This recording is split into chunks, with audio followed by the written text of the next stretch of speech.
नमस्कार, मी श्यामल भंडारे. साम टीव्हीच्या सकाळी 10:30 आणि 11 वाजताच्या बुलेटिनचे काही हायलाइट्स ऐका. खरं तर महाराष्ट्रासाठी एक चिंताजनक बातमी आहे, कारण शक्ती चक्रीवादळाचा फटका हा राज्यातील काही जिल्ह्यांना बसणार आहे. मुसळधार ते अतिमुसळधार पावसाचा अंदाज वर्तवण्यात आलाय. त्याचसोबत राज्यातील कोणत्या जिल्ह्यांना अलर्ट देण्यात आलाय सविस्तर जाणून घेऊया आज सकाळी 10:30 वाजता. त्याचसोबत पुण्यात जो गौतमी पाटीलच्या कारचा अपघात झालेला आहे, या अपघातात रिक्षा चालक गंभीर जखमी झाले. त्याचसोबत त्यांची रिक्षा त्याचं नुकसान झालेलं आहे. कुटुंबियांकडून नातेवाईकांकडून गौतमी पाटीलवर काही गंभीर आरोप करण्यात आले. यातली महत्त्वाची अपडेट म्हणजे पुणे पोलिसांच्या गुन्हे शाखेकडे या संपूर्ण प्रकरणाचा तपास सुरू आहे.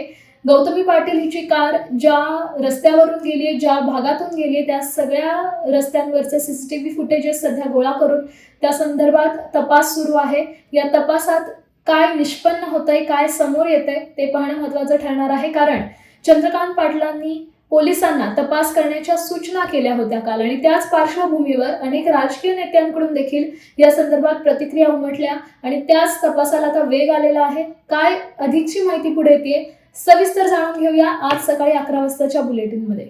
नमस्कार.